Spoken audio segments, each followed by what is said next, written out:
नमस्कार, आखाडामध्ये आपल्या सगळ्यांचं स्वागत. मी निखिला. महाराष्ट्रातल्या 10 जागांसाठी उद्या मतदान होणार आहे.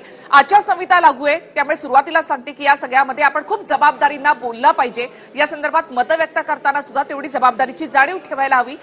सगळ्या या 10 मतदारसंघामध्ये खरं तर आमचे प्रत्येक प्रतिनिधी त्या ठिकाणी असणार आहेत आणि या सगळ्या प्रतिनिधींकडनं आपण ग्राउंड लेव्हलवर नेमकं काय चाललेलं आहे त्या संदर्भात ऐकणार आहोत. अर्थात इथे कुठल्याही पक्षानं किंवा कुठल्याही पक्षाचं आवाहन केलं जाणार नाही, मात्र मुद्दे नेमके काय असतील ते मुद्दे त्या ठिकाणी पोहोचलेत का आणि एकूणच काय वातावरण आहे त्या संदर्भामध्ये आपण बोलणार आहोत. मात्र सुरुवातीला एक रिपोर्ट या संदर्भातला आपण पाहूयात आणि त्यानंतर आपण चर्चेला सुरुवात करूया.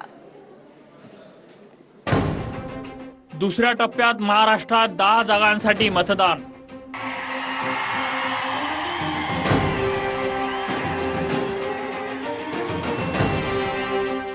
सहा विद्यमान खासदारांचं पुन्हा भाग्य ठरणार.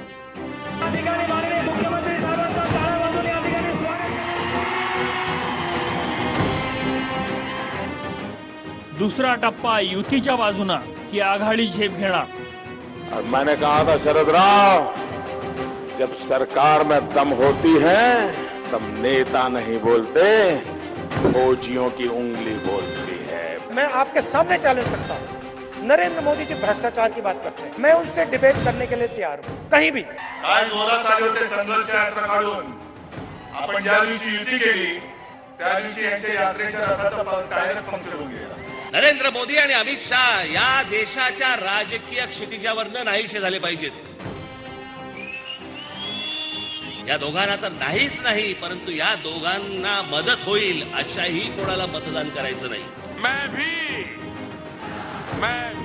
पहिल्या टप्प्यात 7 ठिकाणी मतदान झाल्यानंतर आता नजर दुसऱ्या टप्प्यातील 10 जागांवर आहे. यात विदर्भातील 3 जागेसह मराठवाडा आणि पश्चिम महाराष्ट्रातील जागांचा समावेश आहे. आधी कुठे कशी लढत आहे त्यावर एक नजर टाकूया. विदर्भात अकोल्यात तिरंगी लढत आहे. भाजपकडून विद्यमान खासदार संजय धोत्रे, काँग्रेसकडून हिदायत पटेल आणि वंचित बहुजन आघाडीचे प्रकाश आंबेडकर मैदानात आहे. अमरावतीत शिवसेनेचे विद्यमान खासदार आनंदराव अडसूळ यांना युवा स्वाभिमान पार्टीच्या नवनीत राणांचं कडवं आव्हान आहे. राणांना आघाडीचा पाठिंबा आहे. बुलढाण्यात युती आणि आघाडीमध्येच काट्याची टक्कर आहे. शिवसेनेचे विद्यमान खासदार प्रतापराव जाधव आणि राष्ट्रवादीचे राजेंद्र शिंगणे यांच्यात थेट लढत आहे. मराठवाड्यातही प्रतिष्ठेच्या लढती आहेत. नांदेडमध्ये काँग्रेसचे प्रदेशाध्यक्ष अशोक चव्हाण आणि भाजपचे प्रताप पाटील चिखलीकर यांच्यात मुख्य लढत आहे. बीडमध्ये दिवंगत गोपीनाथ मुंडेंच्या कन्या भाजपच्या विद्यमान खासदार प्रीतम मुंडे आणि राष्ट्रवादीचे बजरंग सोनावणेंमध्ये लढत आहे. लातूरमध्ये काँग्रेसचे मशिंद्र कामत आणि भाजपचे सुधाकर शृंगारे, तर परभणीत शिवसेनेचे विद्यमान खासदार संजय जाधव आणि राष्ट्रवादीचे राजेश विटेकरांमध्ये सामना आहे. इकडे उस्मानाबादमध्ये राष्ट्रवादीचे राणा जगजितसिंग पाटील आणि शिवसेनेचे ओमराजे निंबाळकर या चुलत भावांमध्येच काट्याची टक्कर आहे. हिंगोलीत दोन्ही प्रमुख उमेदवार नवीन आहेत. इथं काँग्रेसचे सुभाष वानखेडे आणि शिवसेनेच्या हेमंत पाटलांमध्येच लढत आहे. तर सोलापुरात काँग्रेसचे सुशीलकुमार शिंदे, भाजपचे डॉक्टर जयसिद्धेश्वर स्वामी आणि वंचित आघाडीचे प्रकाश आंबेडकरांमध्ये तिरंगी लढत आहे. दुसऱ्या टप्प्यातला प्रचार जोरात झाला. युतीकडून खुद्द पंतप्रधान मोदी, मुख्यमंत्री फडणवीस, शिवसेनेचे पक्षप्रमुख उद्धव ठाकरेंनी सभा घेतल्या. तर आघाडीकडून काँग्रेसचे अध्यक्ष राहुल गांधी, प्रदेशाध्यक्ष अशोक चव्हाण आणि राष्ट्रवादीचे सर्वेसर्वा शरद पवारांनी सभांमधून जोरदार हल्लाबोल केला. परिवार के विषय में शरद पवार को मोदी के बारे में बुरा से बुरा बोलने का हक है. बड़े हैं मुझसे उम्र में. अरे शरद राव, आप और किसी से नहीं, अकेले आपके गुरु यशवंतराव चौहान के परिवार से प्रेरणा लेते तो भी पता चलता कि परिवार की भूमिका क्या होनी चाहिए. साफ हो जाएगा पूरा पूरा. पूरे देश को पता लग जाएगा कि चौकीदार चोर है, मगर डरता है. चौकीदार प्रेस वालों के सामने नहीं जा सकता, प्रेस कॉन्फ्रेंस नहीं कर सकता, क्योंकि जिस दिन इन्होंने पूछ लिया उनसे जवाब नहीं दे पाएंगे. कोल्हापूरला बोलले, त्यांनी माझ्यावरती टीका केली की शिवसेना प्रमुख वेगळे होते, त्यांची प्रतिमा वेगळी होती आणि उद्धव ठाकरे काय म्हणजे जशी हवा येईल तशी पाठ फिरवतात, तसा शब्द फिरवतात का? कारण आपण युती केली, भारतीय जनता पक्षावर युती केली म्हणून यांच्या पोटात गोळा आलाय. काय जोरात आले होते संघर्ष यात्रा काढून. आपण ज्या दिवशी युती केली त्या दिवशी यांच्या यात्रेच्या रथाचा टायरच पंक्चर होऊन गेला. राष्ट्रवादी कक्ष हा काही लहान सहान कक्ष नाही, हा काही एका दुःखाचा प्रश्न नाही. या राज्यातल्या या देशातल्या गोरगरीब तरुणांनी सामूहिक शक्ती उभी केली. त्या पक्षाच्यासाठी आर फडणवीसांच्या सरकारने पक्षाच्या अध्यक्षपदाची जबाबदारी खांद्यावर घेऊन महाराष्ट्राच्या कानाकोपऱ्यामध्ये जागृती केली आणि या सगळ्यांच्या पाठिंब्याच्यामुळे हा पक्ष उभा राहिला. तो काही एकट्या दुःखाचा प्रश्न नाही, पण त्याची चिंता ह्यांना का पडावी हे काय मला समजत. या 10ही जागेवरील प्रमुख मुद्दे पाहिले तर दुष्काळ, शेतमालाला भाव आणि रोजगार हेच मुद्दे होते. मात्र प्रचारात एकमेकांवर चिखलफेक आणि सर्जिकल व एअर स्ट्राईक सारखे मुद्दे गाजवण्यात आले.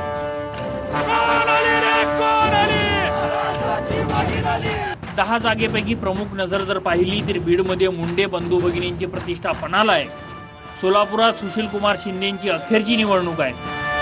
नांदेडमध्ये अशोक चव्हाण तर अकोल्यातून प्रकाश आंबेडकरांवर नजर असते. आता मतदार राजाच्या मनात काय हे तर ईव्हीएम मध्येच बंद होईल.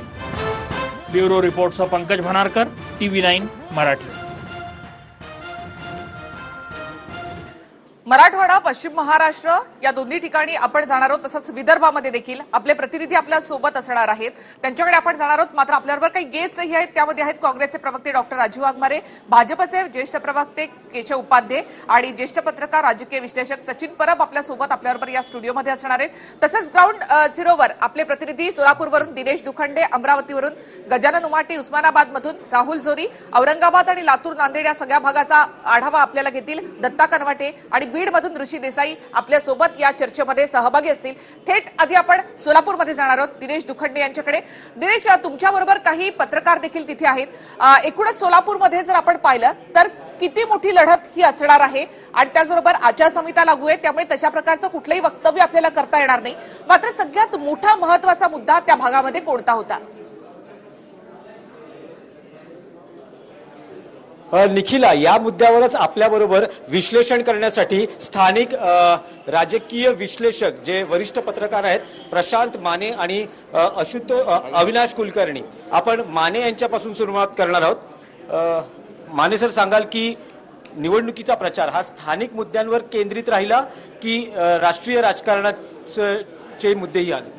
सोलापूर लोकसभा मतदारसंघातली यावेळची निवडणूक खऱ्या अर्थाने देशाचं लक्ष वेधून घेणारी ठरलेली आहे.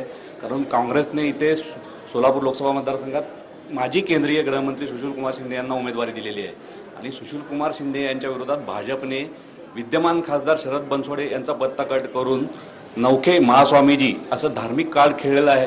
तर तिसरं महत्त्वाचं कारण म्हणजे वंचित बहुजन आघाडीचे प्रकाश आंबेडकर यांच्यात ही तिरंगी लढत सोलापुरात फार महत्त्वाची होत आहे. या निवडणुकीत फारसे स्थानिक मुद्दे जरी नसले तरी काही काळ पाण्याचा, विमान सेवेचा प्रश्न चर्चेला आला, पण प्रामुख्याने सोलापूर लोकसभा मतदारसंघात यावेळेस जाती आणि धर्माच्या आधारावर मोठ्या प्रमाणात निवडणूक लढल्याचे चित्र दिसत आहे. एकूणच सुशीलकुमार शिंदे यांची प्रतिष्ठा पणाला लागलेली आहे. सुशीलकुमार शिंदे यांनी झंझावत प्रचार केलेला आहे. प्रकाश आंबेडकर यांनी देखील गल्लीबोळात जाऊन यावेळेस प्रचार केलेला आहे. भाजपचं म्हणाल तर भाजपचे दोन्ही मंत्री इथं निवडणूक जाहीर झाल्यापासून तळ ठोकून आहेत. 2 मंत्री आणि महास्वामीजी अशी ही प्रचाराची त्यांची आघाडी मोठ्या प्रमाणात सोलापुरात दिसत आहे. सोलापूर महापालिकेत सुद्धा भाजपची सत्ता आहे, त्यामुळं भाजप प्रचारात आघाडीवर दिसत असलं तरी सुशीलकुमार शिंदे आणि प्रकाश आंबेडकर यांनी सुद्धा मोठ्या प्रमाणात प्रचार करून यावेळेस सोलापूर लोकसभा मतदारसंघात चुरशीची तिरंगी लढत ही दाखवून दिलेली आहे. या ठिकाणी स्थानिक मुद्दे एवढे चर्चिले गेले नाहीत, पण जाती धर्माचा रंग मात्र या निवडणुकीला निश्चितच आहे. सर, तुम्ही या मुद्द्याशी सहमत आहात का? स्थानिक मुद्द्यांपेक्षा जातीय मुद्द्यांवर प्रचार किंवा केंद्र स्थान राहील?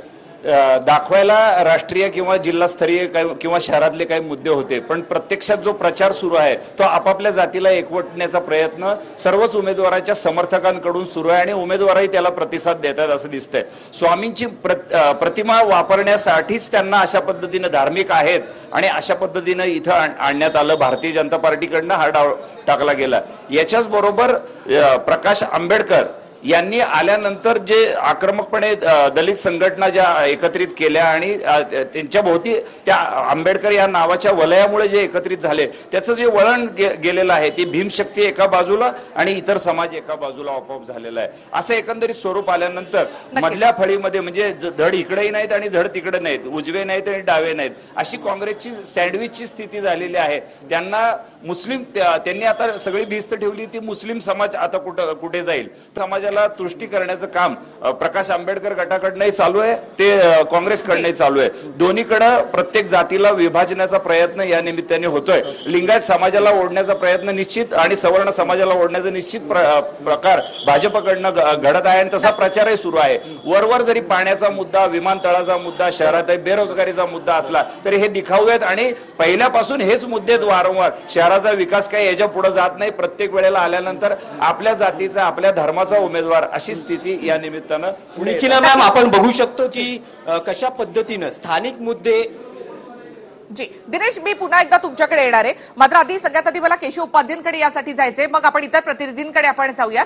केशव उपाध्ये, सोलापूरची लढत खूप महत्वाची आहे कारण जे डॉक्टर जय सिद्धेश्वर शिवाचार्य महास्वामी इथे आहेत, सुशीलकुमार शिंदे आहेत, प्रकाश आंबेडकर आहेत. आता आपण स्थानिक पत्रकारांची प्रतिक्रिया या ठिकाणी ऐकली की धार्मिक कार्ड केलं भाजपनं इथे.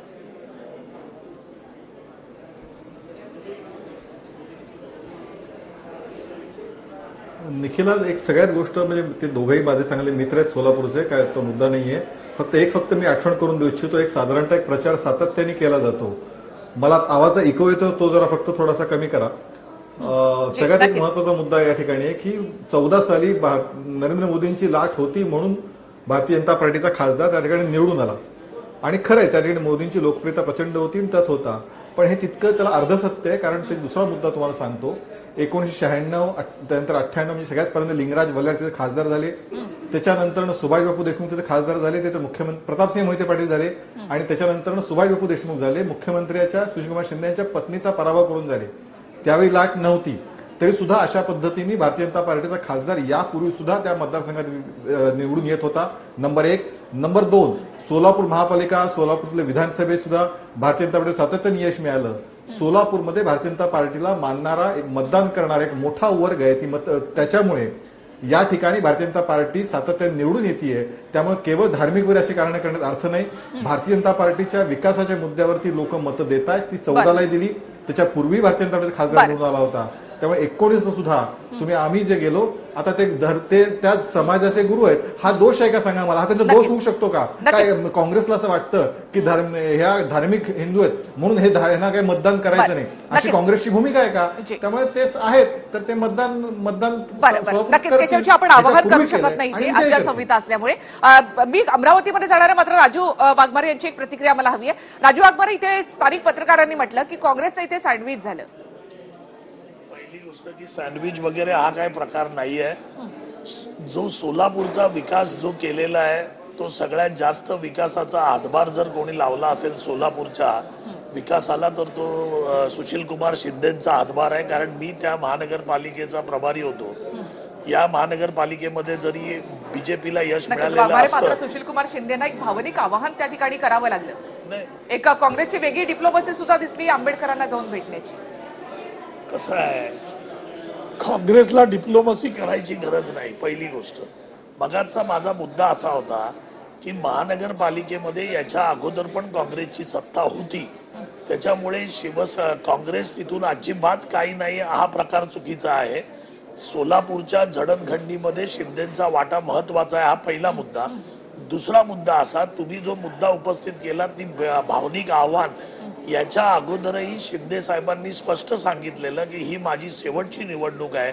प्रचाराच्या शेवटी त्यांनी लोकांना फक्त भाषणामध्ये सांगितलं की याच्यानंतर मी निवडणूक लढवणार नाही. त्याच्यामुळे हे जे आव्हान केलेलं आहे हे त्यांनी अगोदरपासून सांगितलेलं की या निवडणुकीनंतर मी लढणार नाही. राहिला प्रश्न विकासाचा, तर विकासाच्या मुद्द्यावर बीजेपीकडे काहीही बोलायला नसल्यामुळे बीजेपीला धार्मिक कार्ड खेळावं लागलं आणि भगवे वस्त्र धारण करणाऱ्या स्वामींना तिकडे राजकारणात आणावं लागलं आणि उमेदवारी द्यावी लागली.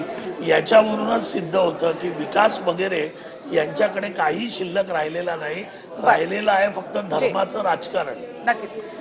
मी सचिन परब तुमच्याकडे येते, कारण मला प्रकाश आंबेडकरांच्या वंचित आघाडी संदर्भात देखील विचारायचे. मात्र अकोला आणि सोलापूर आपण एकत्र घेऊया. सध्या आपण जाऊयात अमरावतीमध्ये. आपले प्रतिनिधी गजानन उमाटे आपल्या सोबत आहेत. गजानन, अमरावतीमधली लढत सुद्धा तेवढीच इंटरेस्टिंग असणार आहे, कारण आनंदराव अडसुळे शिवसेनेचे आणि विरोधामध्ये आहेत ते अपक्ष नवनीत राणा. नक्कीच निखिला मॅम, विदर्भात 3 मतदारसंघ आहे, एक बुलढाणा, अकोला आणि अमरावती. त्यापैकी 2 मतदारसंघात शिवसेनेची प्रतिष्ठा पणाला लागलेली आहे. आपल्यासोबत विलास मराठे सर आहेत, संपादक दैनिक हिंदुस्थानचे. सर, काय चित्र असेल अमरावती जर आपण बघितलं तर? अमरावतीची आता उद्याला निवडणूक होणार आहे, परंतु काल प्रचार तोफा थंडावल्या, परंतु कुठल्याही पक्षाची महारॅली म्हणा किंवा मतदारांमध्ये काही उत्साह नाही आहे. आणि यंदा प्रथमतः असं जाणवत आहे की कुठल्या सुद्धा नेत्याच्या मागे कार्यकर्ते नाही आहेत. म्हणजे बा नेता म्हणेल किंवा याला मत टाक अशी सध्या चित्र दिसत नाही आहे. नक्कीच आपल्यासोबत वानखेडे सर आहेत. त्रिदीप सर, काय सांगणार या ठिकाणी आनंदराव अडसूळ वर्सेस नवनीत राणा महाआघाडीच्या उमेदवार असा सामना रंगतोय? थेट लढत आहे? थेट लढत म्हणता येईल, पण इथे मतविभाजन पण आपल्याला महत्त्वाचं आहे, ठरलेलं आहे. कारण इथे वंचित आघाडीने पण आपला एक उमेदवार दिलेला आहे, गुणवंत देवपारे त्यांचे उमेदवार आहे, आणि BSPनी पण अरुण वानखडे यांना मैदानीत उतरलेलं आहे. तर हे मतविभाजनवर सर्व काही डिपेंड आहे. मतविभाजन होईल असं वाटतं तुम्हाला? असं आजची परिस्थिती तर दिसत आहे. दिलीप एडतकर सर आहेत. सर, काय वाटतं नवनीत राणा यांचा जो निवडणूक चिन्ह आहे ते लोकांपर्यंत पोहोचलं का, किंवा कशा पद्धतीनं सामना होईल असं वाटतं? मतांचं विभाजन होईल असं वाटतं का? मतांचं विभाजन तर अटळ आहे, परंतु मागच्या निवडणुकीमध्ये जेवढं ते विभाजन झालं तेवढं यावेळेस होणार नाही. आणि चिन्ह जे आहे ते आता जरी मिळालेलं असलं तरी गेल्या 9 वर्षापासून नवनीत राणा मतदारांच्या संपर्कात आहेत, आणि त्यामुळे ही निवडणूक अत्यंत चुरशीची होणार आहे. अडसुळांना मोदींच्या नावे मतं मागावी लागत आहेत, आणि नवनीत राणा मात्र स्थानिक प्रश्नांवर मतं मागत आहेत. त्यामुळे मोदींचं नाव वापरणे यातच अडसुळांचं कुठंतरी इथे मागची जी स्थिती आहे त्यात त्यांचा ग्राफ जो आहे तो खाली उतरल्यासारखा वाटतो. तरी पण ही चुरशीची आहे. सुरेंद्र आकोडे आपले प्रतिनिधी आहे. सुरेंद्र, थोडक्यात सांग काय? यावेळी खरं तर अनपेक्षित रिझल्ट जो आहे तो पुढे येऊ शकतो. कारण ग्रामीण भागात जेव्हा आपण पत्रकारिता केली तेव्हा जाणवलं असं की एकतर मागच्या वेळी जी मोदीची लाट होती ती यावेळी दिसलेली नाही आहे.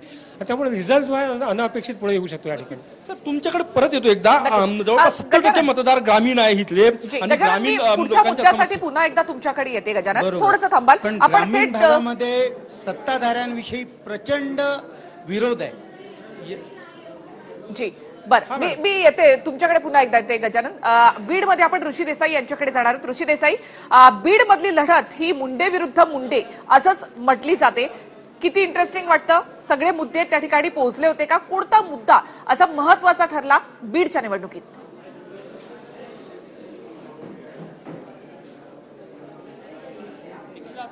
लढत ही भावा बहिणींची लढत दिसत असली तरी 36 उमेदवार आपलं नशीब आजमावत आहेत. या सगळ्या प्रश्नांचा भेद घेणार आहोत. वातावरणातला जो उकाडा होता तो अवकाळीमुळे थोडासा थंड झालाय, पण परिस्थितीत काय बदल झालाय उद्याच्या जाणून घेऊया. आपल्यासोबत 3 पत्रकार आहेत.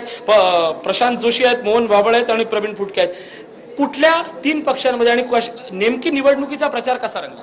निवडणुकीचा प्रचार बऱ्यापैकी रंगलेला आहे या ठिकाणी, परंतु निवडणूक प्रचारात विकासाच्या मुद्द्यापेक्षाही जास्त आरोप प्रत्यारोपांच्या फेरी अधिक झडलेल्या आहेत.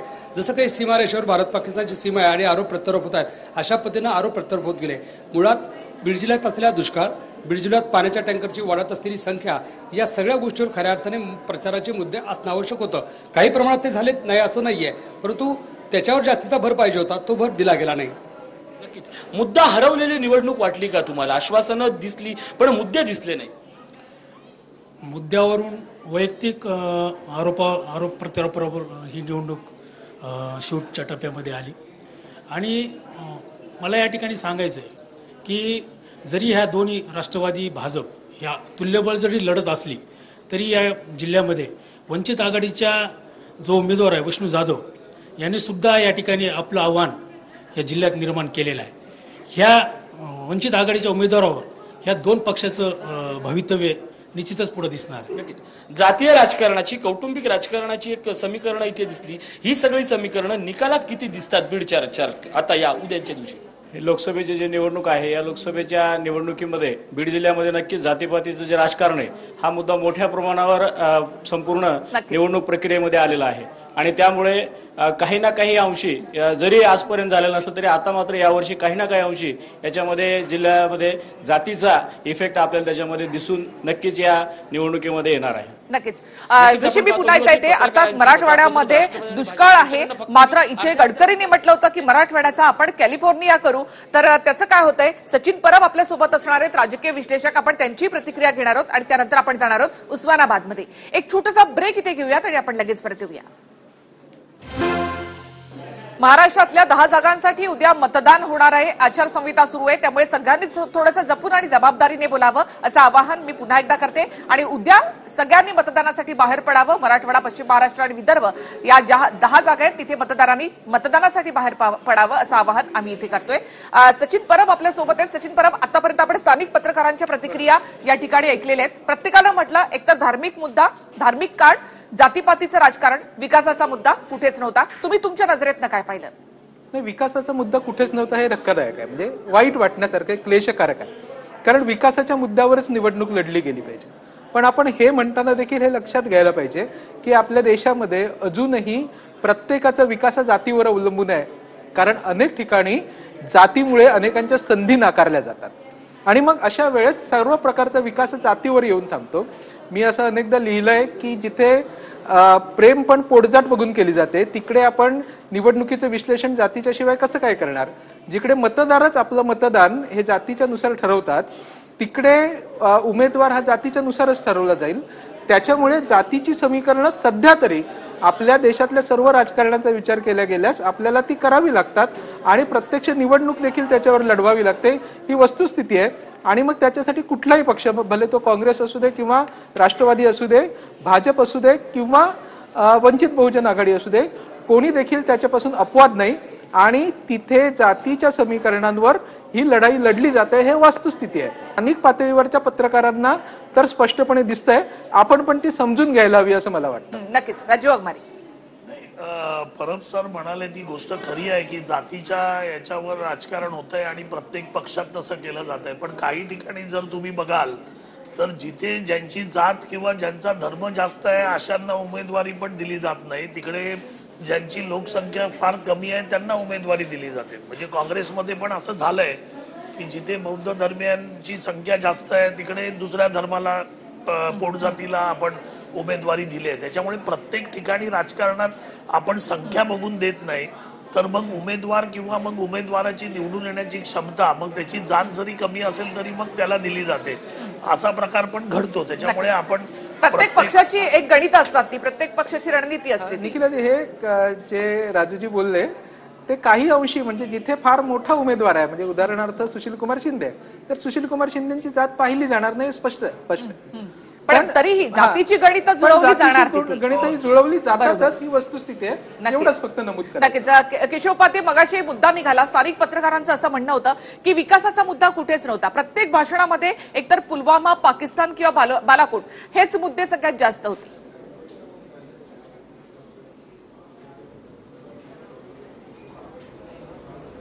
माझ्याकडे आता बीड मधले पत्रकार आहेत आणि त्या माझ्याकडे आता बीडच्याच वर्तमानपत्राची आजची कात्रण आहे ज्याच्यामध्ये पंकजा मुंडेंनी विकासाच्या मुद्द्यावरती काय काय विकास केला हे गेल्या अनेक दिवसातल्या भाषणांची त्यांची कात्रणं जी वर्तमानपत्रात छापून आली आहे ती इथं माझ्यासमोर आहे.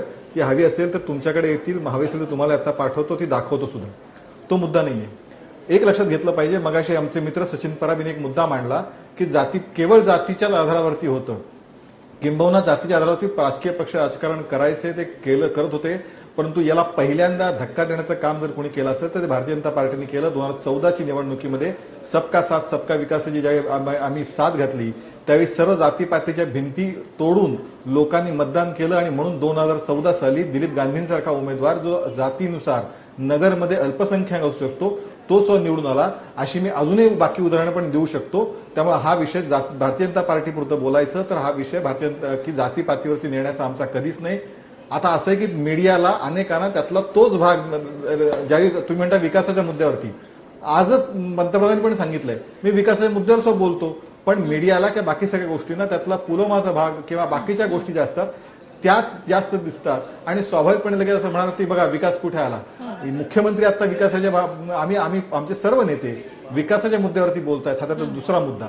तिसरा आज केशवजी मोदी म्हणतात की राहुल गांधींनी त्यांची जात काढली. आज मराठवाड्यामध्ये एक जाहिरात काँग्रेसने प्रकाशित केली आहे, एक शेवटचा. बरोबर आहे. जर जर जर राहुल गांधींनी जात काढल्यानंतरनं तुमची अशी अपेक्षा आहे का की मोदींनी त्याला उत्तर द्यायचं नाही? म्हणजे मोदीनं राहुल गांधीने वाटतं ते बोलत राहायचं, मोदींनी मात्र काही बोलायचं नाही, अशी प्रसार माध्यमांची जर अपेक्षा असेल तर मी क्षमा मागतो. दुसरं, आज मराठवाड्यामध्ये सगळ्यात एक महत्वाची गोष्ट आहे, मराठवाड्यामध्ये काँग्रेसनी जाहिराती दिल्यात. त्यांच्या मराठवाड्यातल्या जाहिरातीमध्ये काँग्रेस अध्यक्षांचा फोटो नाही, अशोक चव्हाणांचा. आम्ही आता सांगितलं. म्हणजे अहो इतकं काँग्रेसच्या अध्यक्षांची अवस्था दयनीय आहे की ते राहुल गांधी नंतरनं ते ठाकूर त्यांचा फोटो छापलाय, शेट्टींचा फोटो छापला, सगळ्या घटक पक्षांचे फोटो छापलेत, पण आपल्या प्रदेश अध्यक्षांचा फोटो केशव, मी पुन्हा एकदा या मुद्द्यासाठी येते. एक छोट्याशा आमच्या ब्रेकची वेळ झालेली आहे, कमर्शियल ब्रेक आहे. ब्रेक घेऊयात आणि आपण लगेच परत येऊया आणि त्यानंतर आपण जाऊयात नांदेडमध्ये, कारण तिथली ही लढत तेवढीच मोठी आहे. थेट आपण आता नांदेडमध्ये जाणार आहोत, जिथे प्रताप पाटील चिखलीकर आणि अशोक चव्हाण यांच्यामधली ही लढत असणार आहे आणि त्यामुळे इंटरेस्टिंग असेल इथली लढत देखील. थेट दत्ता कानवटे यांच्याकडे आपण जाऊयात. दत्ता, एकूणच कोणते मुद्दे होते? अशोक चव्हाण रिंगणात आहेत, प्रताप पाटील चिखलीकर आहेत, नातेवाईक आहेत एकमेकांचे, आणि त्यामुळे किती मोठी रंगत त्या ठिकाणी आहे? कोणकोणते मुद्दे त्या ठिकाणी चर्चेला होते? खरं तर नांदेड लोकसभा मतदारसंघामध्ये जी रंगत आहे ती खूप चुरशीची रंगलेली आहे. नांदेड लोकसभा मतदारसंघामध्ये जवळपास 14 जे उमेदवार आहेत ते रिंगणात उतरलेले आहेत आणि 17,70,000च्या आसपास मतदार उद्या या मतदान करणार आहेत. या निवडणुकीमध्ये खरं तर अशोकराव चव्हाण यांच्या विरोधातही भारतीय जनता पार्टीने खूप मोठ्या प्रमाणात प्रचार यंत्रणा राबवली. अशोकराव चव्हाणांचा नांदेड हा बालेकिल्ला म्हटला जात होता, काँग्रेसचा बालेकिल्ला होता.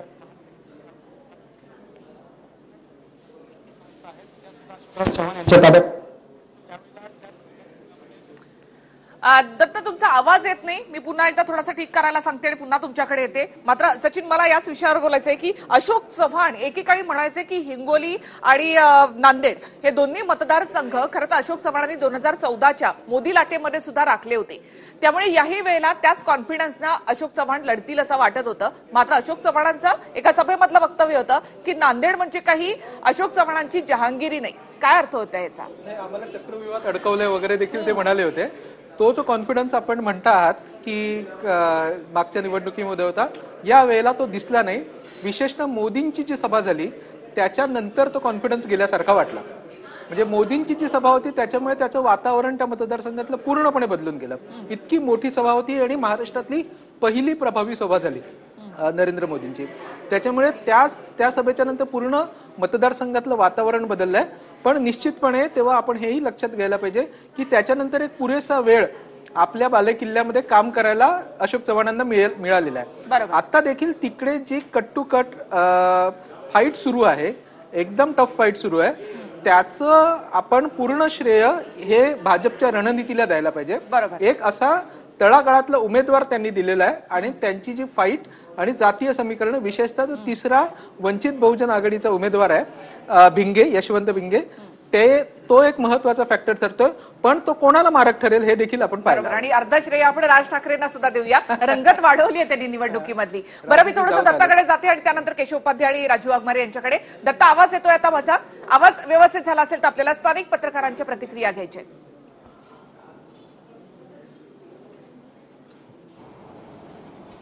येतोय आवाज?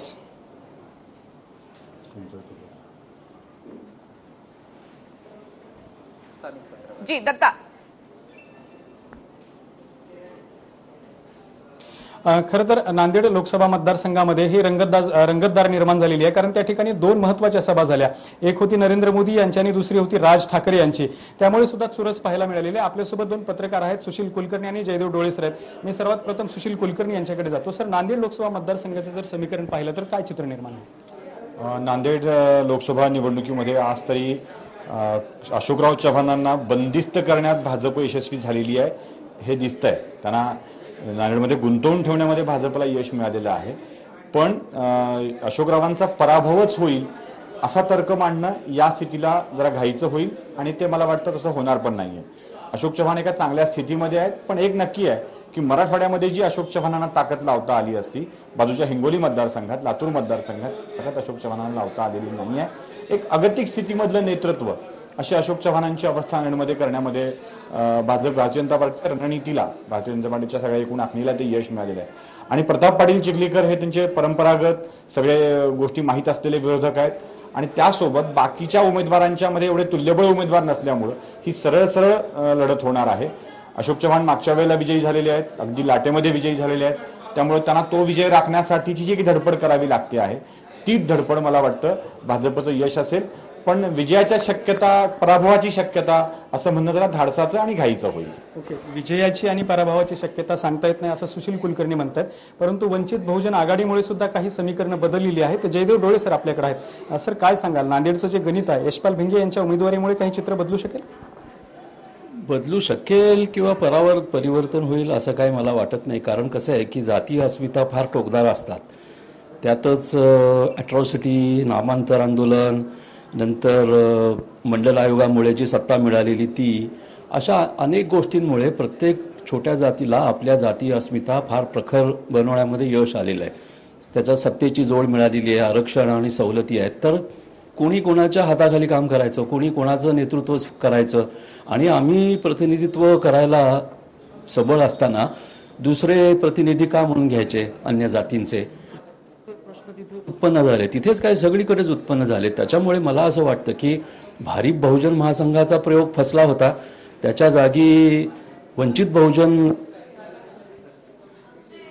चालणार नाही, कारण दलित जाती अंतर्गतच अनेक मतभेद आहेत. तिथे कोणीच कोणाला मोजत नाही. त्याच्यात आता मुस्लिम MIMचा पक्ष तिथे जाऊन मिळालेला आहे. मुसलमान आणि दलित तसे कधीही कुठल्याही प्रश्नावर एकत्र येत नाहीत.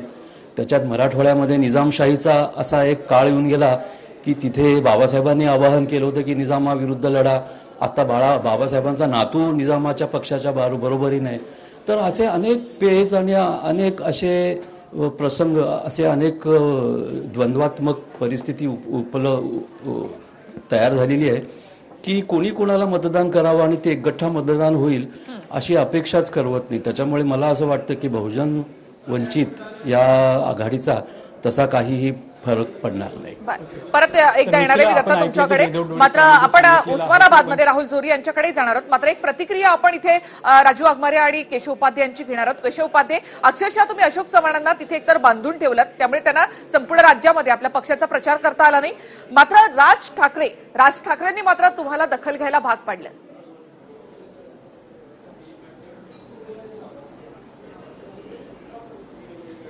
नाही, असं आहे की नवीन प्रकार या निवडणुकीमध्ये बघायला मिळाला. भाडोत्री, आतापर्यंत भाडोत्री कार्यकर्ते दुसऱ्या पक्षाचे काही जण घेत होते, आता थेट भाडोत्री नेते पण काही जण घ्यायला लागले आणि स्टँडअप कॉमेडीचा महाराष्ट्राला एक नवीन प्रयोग बघायला मिळाला. हरकत नाही त्याच्याबद्दल. त्याच्या उलट झाला तर चांगलाच भारतीय जनता पार्टीला फायदा होईल. दुसरं यातनं एक दुसरं लक्ष दिसून येतं. अशोक चव्हाण, मगाशी मी उल्लेख केला, एकतर अशोक चव्हाण लढायला तयार नव्हते. म्हणजे महाराष्ट्रामध्ये भाजपचे, काँग्रेसचे 2च खासदार निवडून आले होते, पण त्या दोन्ही खासदारांना शेवटपर्यंत तिकीट मिळेल की नाही हे काँग्रेसकडे नक्की नव्हतं. एखाद्या खासदारांना लढवली, स्वतःच लढायची इच्छा व्यक्त नाही केली. अशोक चव्हाणची क्लिप जगजाहीर आहे की मलाच लढायचं नाहीये अशा पद्धतीची.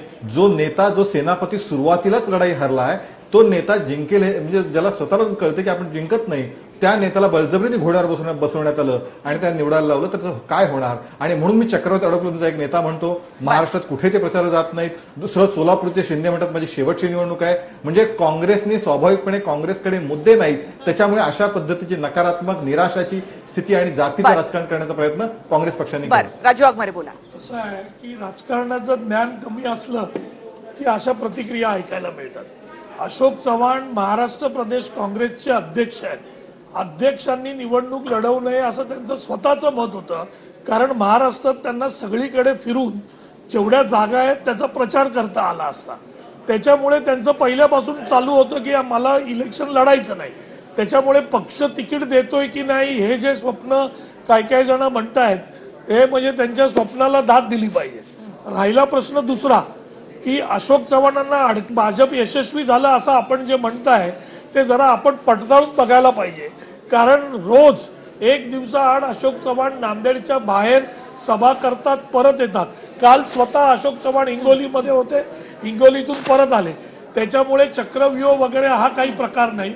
तिसरा मुद्दा जो उमेदवार दिलाय त्यांच्या अगेन्स्ट, तो उमेदवार काँग्रेस, राष्ट्रवादी, शिवसेना आणि आता बीजेपी म्हणजे चार पक्षाचा फिरून आलेला उमेदवार की ज्याला स्टँडिंगच नाही कुठे, असा उमेदवार बीजेपीला घ्यावा लागला.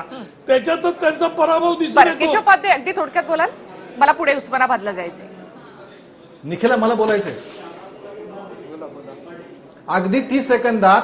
अहो, आमचा राजकीय अभ्यास सोडून द्या. आपल्या अध्यक्ष काय बोलतात याचं भान सुद्धा आपल्या प्रवक्त्यांना नसतंय. काय हा चक्रव्यूह अशोक चव्हाणांनी वापरलेला शब्द आहे, माझा नाहीये. आता त्यांना अशोक चव्हाणांना जे वाटतं की मी चक्रव्यूह अडकलो असं ते जाहीर बोलतात, ते जर काँग्रेसच्या प्रवक्त्यांना दिसत नसेल आणि ते इतर सोबत असतील तर आता वाघमारे ऐका, मी मध्ये बोललो नाही, मी आता बोललो नाही मध्ये. राजू वाघमारे, आज काही वादाचा विषय नाही, आपल्याला हे सगळं समजून घ्यायचं. वाघमारे माझं झाल्यानंतर आपण बोला, वाघमारे माझं झाल्यानंतर बोलून घ्या.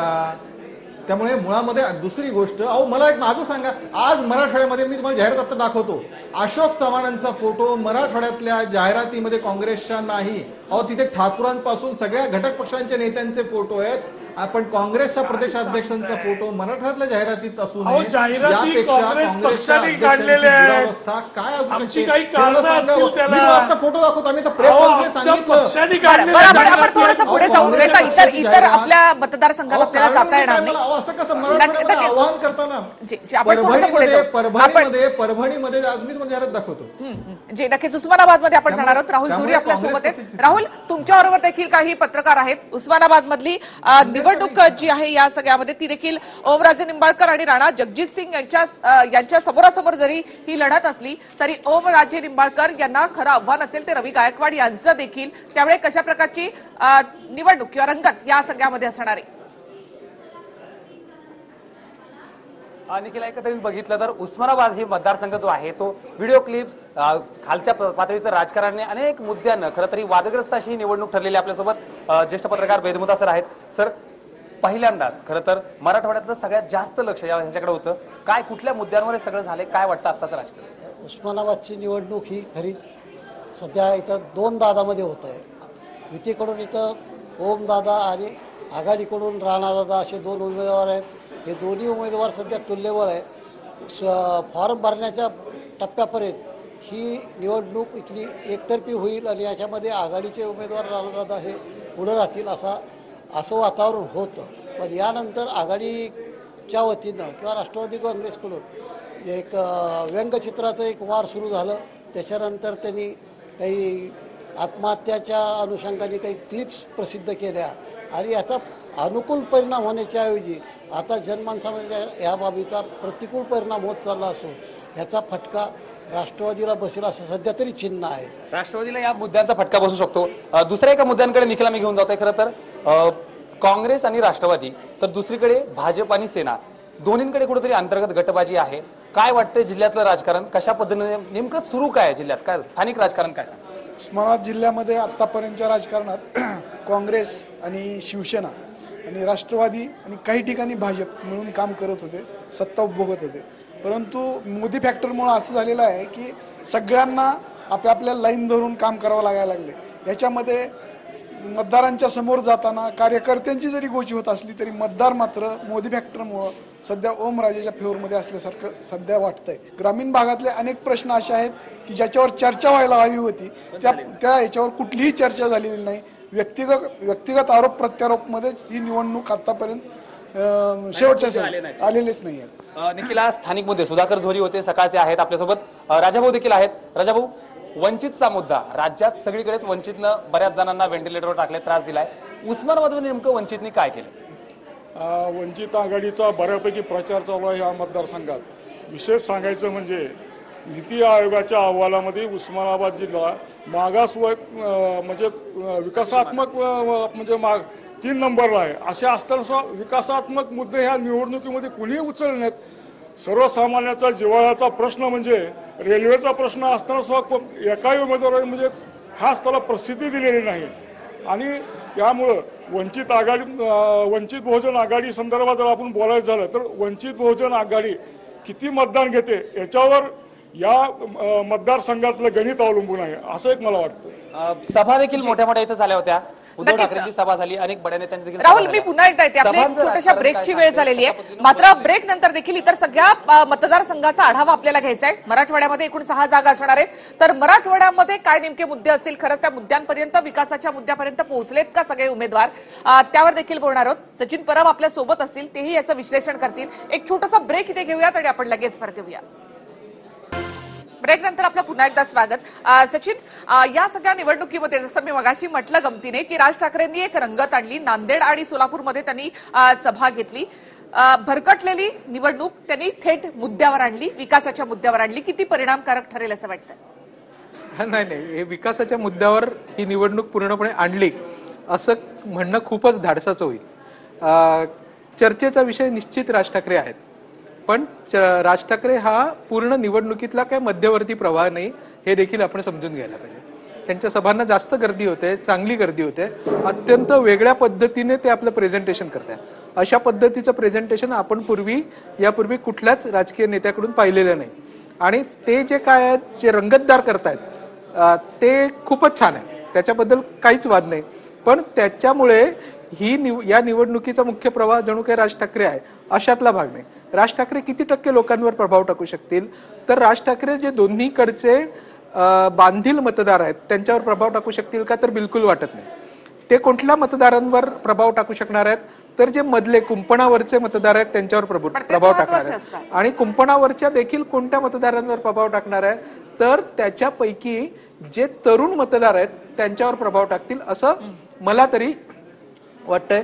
जिथे जिथे रिस्पॉन्स ज्या पद्धतीचा मिळतोय तो रिस्पॉन्स आपण बघितला तर तो तशा पद्धतीचा रिस्पॉन्स असेल असं एक साधारणतः एक आकलन आपण करता येत आहे. आता तरुण मतदार किती प्रभाव टाकू शकेल एकूण मतदानावर, तर ते आपण लक्षात घ्यायला पाहिजे. हा तरुण मतदार कोणाकडे गेला असता, तर आता आपल्याला असं ठामपणे सांगता येत नाही की हा मोदींकडेच गेला असता किंवा हा काँग्रेसकडेच गेला असता. कारण सोशल मीडियावर ह्या दोन्ही प्रकारचे लोक आपण एकत्र भांडताना बघतोय, म्हणजे तरुण मुलं.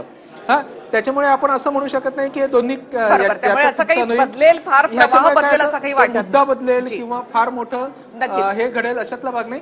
पण जिथे खूपच कमी कट टू कट फाईट चाललेली आहे एकदम, अशा ठिकाणी राज ठाकरेंच्या सभा महत्वाच्या ठरू शकतात. आपण जाणार आहोत. दत्ता, मराठवाड्यामध्ये एकूण 6 जागा आहेत, तर त्या 6 जागांवर नेमकं काय चित्र आहे, काय दिसतंय?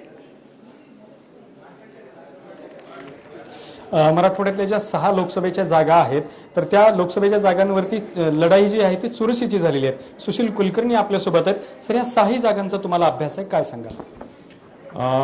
या पहिल्यांदाच अशी स्थिती आहे की लाट नाही आहे अशी स्थिती असतानाची ही निवडणूक होते आहे. आणि आता मराठवाड्यामध्ये एकूण आता ज्या 6 उद्या मतदान होणार आहे त्या जागांमध्ये औरंगाबाद आणि जालना ह्या 2च जागा वगळता बाकी मराठवाड्यातल्या सगळ्या